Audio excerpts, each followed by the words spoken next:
Bonjour, hola, some of the wonderful languages that we speak. I would like to extend a very warm welcome to all of you on behalf of the Active Citizens Movement and Amnesty International Durban.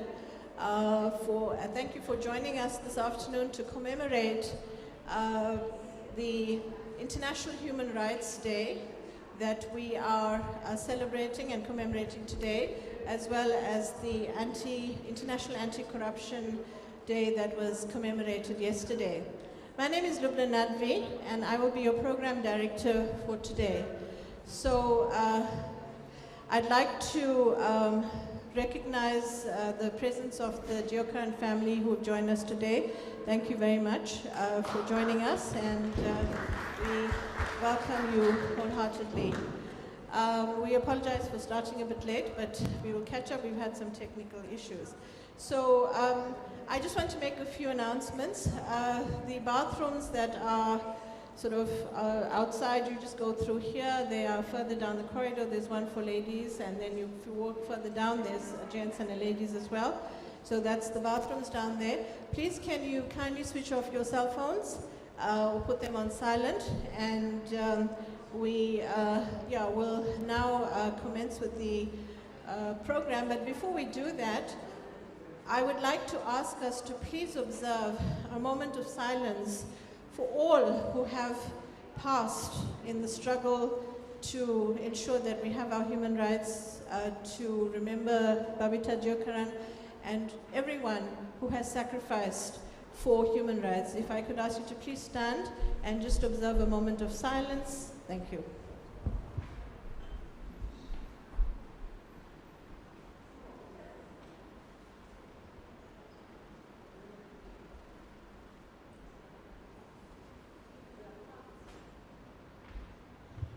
Thank you very much. You may be seated. So today's event is co-hosted by the Active Citizens Movement and the Amnesty International Durban chapter. And I would like to now extend a warm, I'd like to extend invitation to the chairperson of the Active Citizens Movement, Mr. Prof.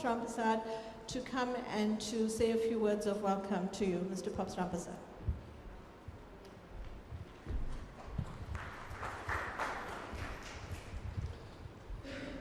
Thank you. Good afternoon, friends and comrades.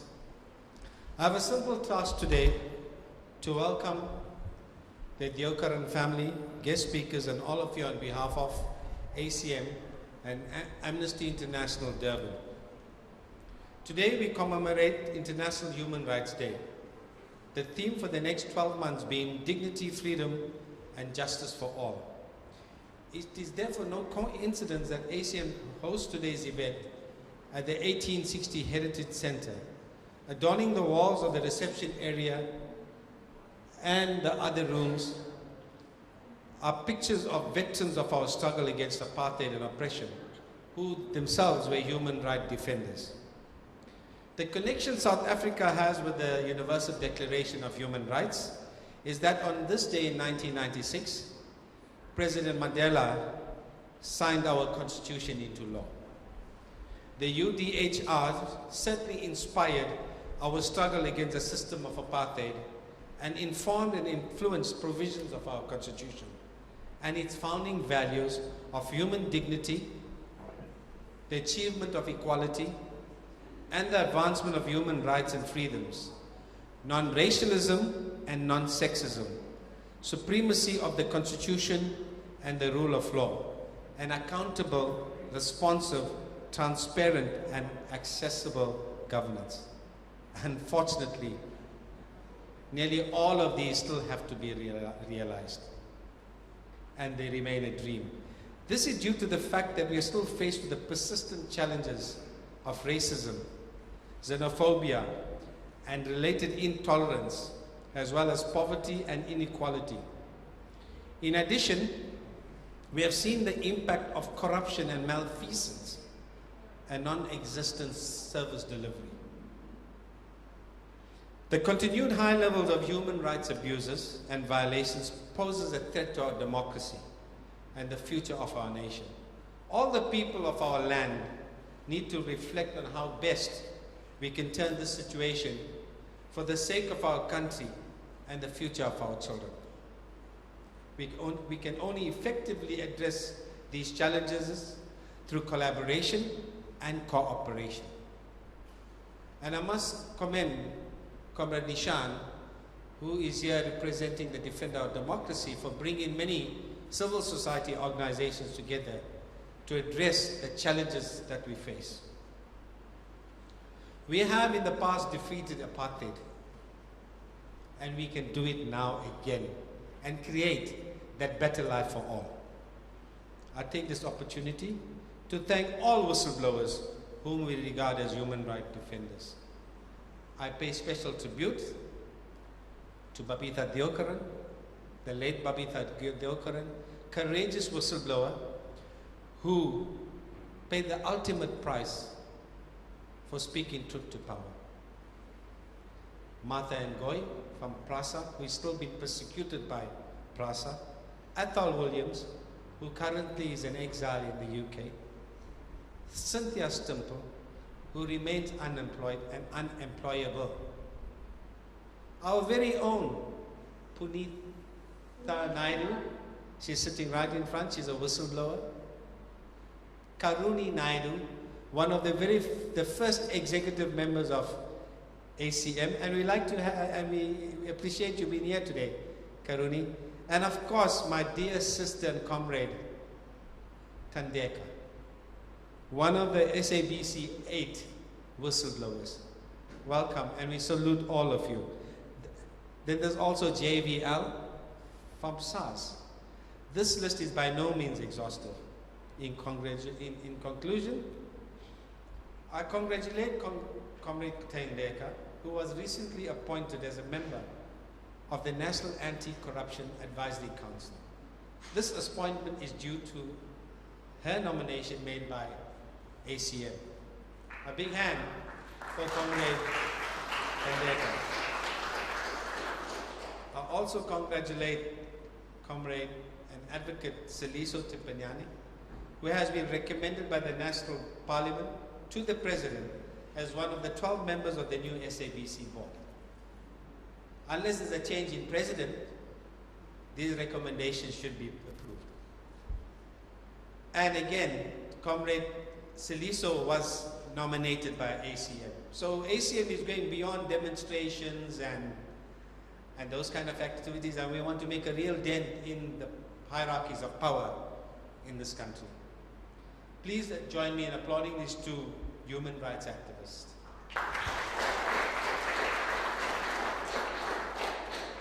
As you came in, you would have got the smell of the lovely food that we have for you. So please feel free to join us later on to talk to some of the panelists, to other members. Let's connect, have a bite. We got some nice music by my good friend Eddie Elisha, who will be treating us to some jazz music. And I wish you a wonderful afternoon. And most importantly, let's observe this day and let's ensure that we in ourselves practice good human rights values. Amandla.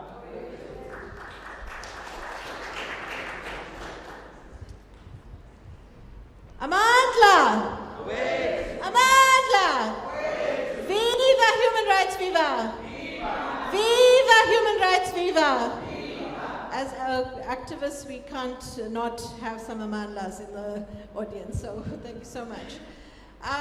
We are joined by very prestigious speakers today, and we have a wonderful lineup of people who will be addressing us. And our first speaker who is joining us via Zoom is a very well-known individual and personality in South African politics, and this is Professor Itumeleng Mosala.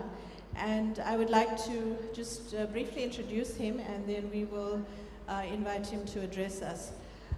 Professor Mosala has a PhD in theology from the University of Cape Town and has served in various academic and administrative positions at several universities in South Africa and internationally.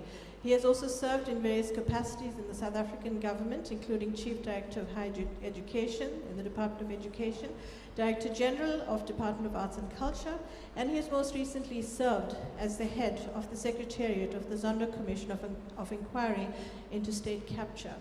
And we are very honored that he has joined us, and he will be speaking on the topic of corruption and its impact on human rights.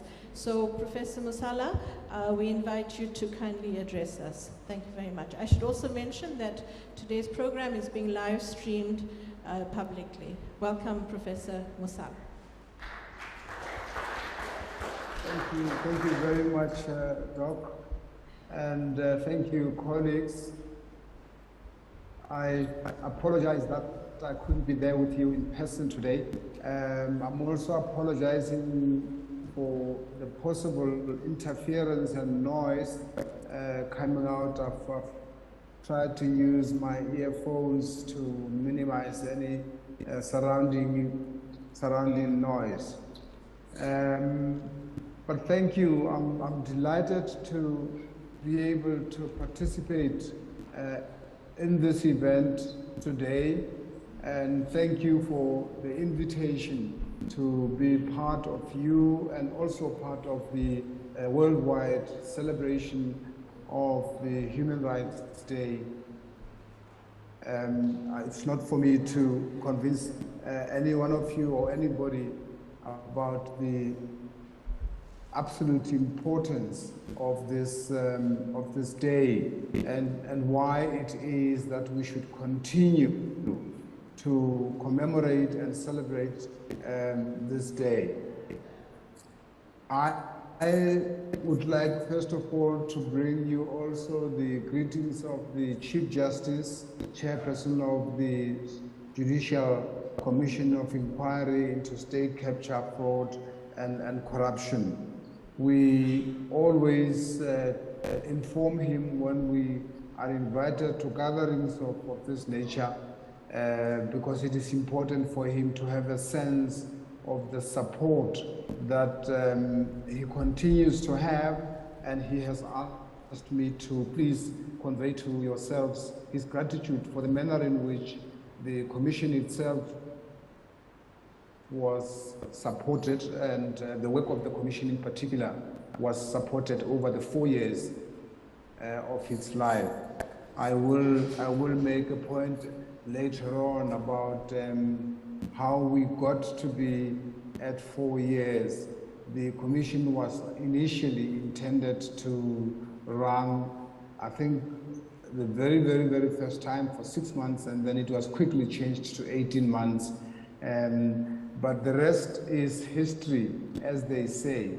But perhaps if we begin to together reflect on what we have heard, what we have seen, and what we now have received through the reports of the Commission, we will ourselves understand why it is that this Commission got to continue to extend itself in order, in the words of the Chief Justice, in order to make sure that the work is done properly, that the report is done as it should have been done. And so here we are. I can also emphasize, of course, that a lot more could have been done. Truly so.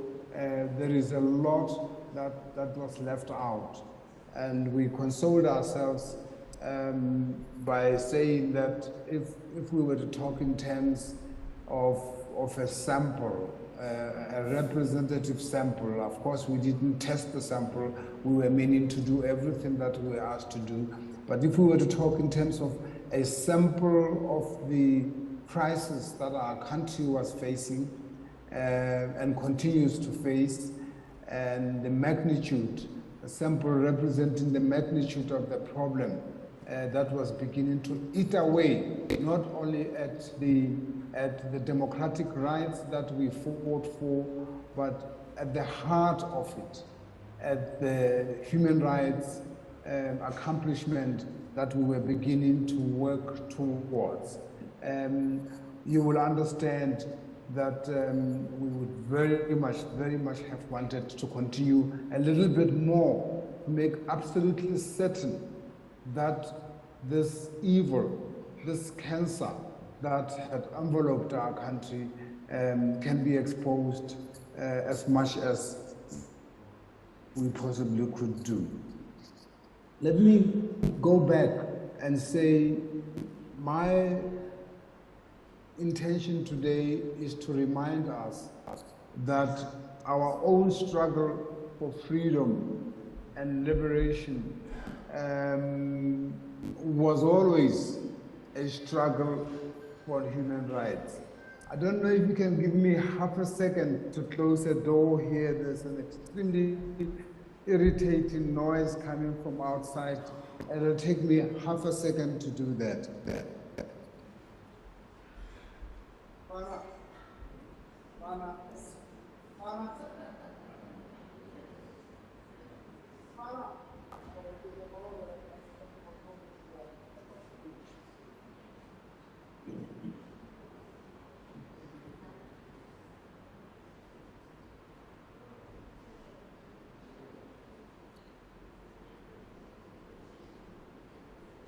Oh, thank you ever so much. I appreciate that.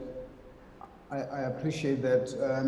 I'm back. I'm terribly sorry. I wasn't able to concentrate myself as a result of the noise. I just wanted to say that I think we said so ourselves. We agreed so ourselves in the days of the struggle that we were all involved in. That the struggle for freedom is a struggle for the fundamental human rights of our people and of the people, of all of the peoples of the world who are subjected to abuses of human rights. And so I think even as we think about it, we should think back to that when we resisted against colonialism, we were resisting in order to retrieve and to achieve the rights of human beings, the rights to dignity, the rights that our Constitution and the United Nations Declaration endorse. So that struggle was not separable from the struggle for human rights. It is not separable from the struggles of our communities, all of our communities, the indigenous African communities, the indigenous Khoi communities and San communities, the struggles of the people of South Africa as a whole, the struggle of the humanity of the endangered Indian communities that were brought to South Africa under circumstances that we all recall, the struggle for the rights and dignity of the slave communities that were brought into South Africa and incorporated into communities that were suppressed, that were oppressed, that were exploited. That struggle was a struggle, all of it, the collective character and nature of the struggle was a struggle for human rights. The struggles that our people fought for from the beginning in the resistance against land theft by the colonialists. That struggle, the land struggle, the struggle against landlessness and the corruption of landlessness is the struggle, was the struggle for human rights. It is not conceivable to approach any of the struggles of people and communities as anything other than the struggle for human rights. Even whether we said so or not, I'm not sure sometimes whether we said the things that we should have said at the different points in our struggles for liberation. Even the struggle for political democracy, and I deliberately call it a struggle for political democracy because I think by the time we reached the height of the struggle, we had already ourselves compromised very many aspects of our own struggle for liberation. The struggle for political democracy was and is a struggle for human rights. And so the corruption of political exclusion, from the time it started under British and other colonial forces, to the culmination of that struggle for exclusion, political exclusion under the Afrikaner apartheid regime, was in fact a struggle for human rights. Similarly, the struggle for economic inclusion, another one of the struggles that we did not always express and articulate in an accurate way. That struggle, which perhaps was only articulated in ways that did not have depth, did not have breadth, that struggle, our abandonment of important, significant parts of it, was an abandonment of our responsibilities for human rights. And so, I think it is important as we celebrate today to think back to all of those struggles and think back of the times when we enhanced the notion of human rights as a component of those struggles, or even better, when we enhanced those struggles as components of the human rights struggle. It is important, it seems to me, to begin to reflect a little bit more deeply about how we have betrayed the struggle for human rights. It is obvious from the things that we have seen in the past 24 years of our democracy, in the sufferings that we've seen, in the breakup of communities that we've seen, in the vulnerability to disasters, natural disasters that we've seen, in the failures that we have made possible when it comes to things like service delivery to our people, in our failure to deliver a solid and integrated, a positive educational system as the outcome of the struggles that I think it is clear that what it is that we understood to be our human rights responsibility must have been attenuated in some ways. It must have been lacking in particular ways. It isn't possible for our people to be as angry as they are today if we had done our job when it comes to the issue of human rights.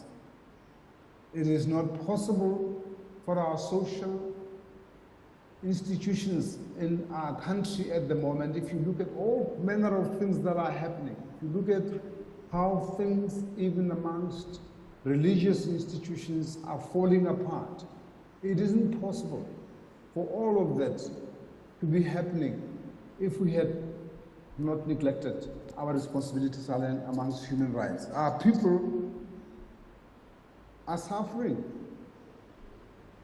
in those institutions, the traditional institutions that used to serve our people well, that used to provide shelter,